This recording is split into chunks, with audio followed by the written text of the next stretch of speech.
नमस्कार, मैं हूं आपके साथ सुनील कुमार शर्मा और आप देख रहे हैं न्यूज जन आवाज। प्रधानमंत्री नरेंद्र मोदी का थार भूमि आगमन पर सांसद उमेदाराम बेनीवाल ने वीडियो जारी कर किया स्वागत। सीमावर्ती जिलों के विकास के लिए रखी प्रमुख मांगे। बाड़मेर जैसलमेर से बाड़मेर चैनल प्रभारी भंवरलाल बरवड़ की राजनीतिक रिपोर्ट।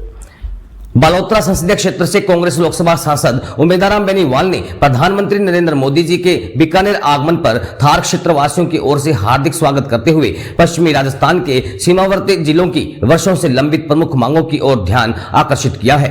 सांसद बेनीवाल ने कहा कि बीकानेर, जैसलमेर, बाड़मेर और श्रीगंगानगर जैसे सीमावर्ती जिले न केवल राष्ट्रीय सुरक्षा के प्रहरी हैं, बल्कि भारत की सांस्कृतिक और सभ्यतागत विरासत के महत्वपूर्ण केंद्र भी हैं। बावजूद इसके ये क्षेत्र आज भी बुनियादी सुविधाओं की कमी से जूझ रहे हैं। उन्होंने प्रधानमंत्री से अनुरोध किया कि केंद्र में कांग्रेस सरकारों द्वारा सीमांत क्षेत्र को सामरिक दृष्टिकोण को मद्देनजर रखते हुए राष्ट्रीय सुरक्षा को मजबूत करने, मूलभूत सुविधाएं सुनिश्चित कराने और विकास के उद्देश्य से 1986-87 में तत्कालीन प्रधानमंत्री राजीव गांधी द्वारा border area development programme BADP और 2006-07 में तत्कालीन प्रधानमंत्री डॉक्टर मनमोहन सिंह द्वारा पिछड़ा क्षेत्र अनुदान निधि BRGF की जैसी योजनाओं को लागू किया गया था, जो पूर्व में इन जिलों के आधारभूत विकास, सुरक्षा और जीवन स्तर सुधारने में सहायक रही हैं। लेकिन वर्ष 2014 के बाद इन योजनाओं को बंद कर देने से सीमावर्ती गांवों की समस्याएं और अधिक गहरी हुई हैं। इन योजनाओं को पुनः शुरू किया जाए। सांसद बेनीवाल ने सामरिक दृष्टि से महत्वपूर्ण जैसलमेर बाड़मेर भाबर रेल परियोजना, इंदिरा गांधी नहर और नर्मदा नहर को जोड़ने तथा बाड़मेर के बाखासर में सूखा बंदरगाह ड्राई पोर्ट विकसित करने की योजनाओं की घोषणा करने का आग्रह किया। उन्होंने विश्वास जताया कि प्रधानमंत्री नरेंद्र मोदी थार क्षेत्र की पीड़ा को समझते हुए यहां के निवासियों को आशा की नई किरण प्रदान करेंगे और किए गए वादों को पूरा करने की दिशा में ठोस कदम उठाएंगे। बाड़मेर चैनल प्रभारी भंवरलाल बरवड़ की रिपोर्ट के साथ देखते रहिए न्यूज जन आवाज। नमस्कार, राम राम साथियों।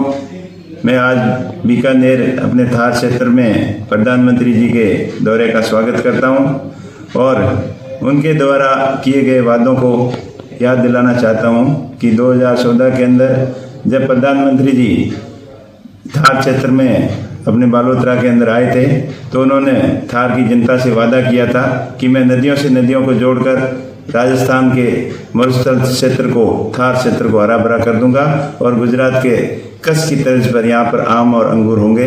तो मैं प्रधानमंत्री जी को आज याद दिलाना चाहता हूँ कि आपके द्वारा किए गए वादे को आप जल्द से जल्द पूरा करें और इंदिरा गांधी नहर और नर्मदा नहर को आपस में जोड़कर उनकी बांधों की कैपेसिटी बढ़ाकर थार क्षेत्र को हरा भरा करने के लिए एक ऐतिहासिक कदम उठाएं तो आपको हमेशा थार की जनता याद करेगी।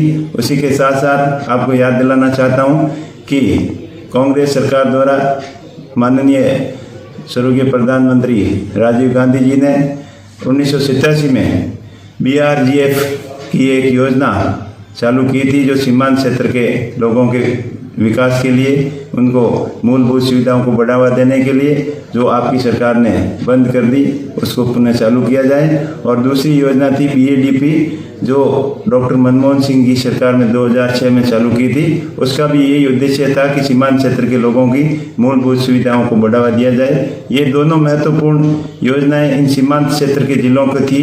बाड़मेर, जैसलमेर, बीकानेर और श्रीगंगानगर इनके डेवलपमेंट के लिए, जो आर्थिक क्षेत्र से पिछड़े जिले हैं और सामरिक दृष्टि से बहुत महत्वपूर्ण है, तो इन जिलों के डेवलपमेंट के लिए BRGF और BADP जैसी इन महत्वपूर्ण योजना को पुनः चालू किया जाए। और बाकासर के अंदर, थार के बाकासर क्षेत्र में जो रण है उसके अंदर एक कृत्रिम नहर द्वारा यहाँ ड्राई पोर्ट की मांग लंबे समय से लोगों की चल रही है।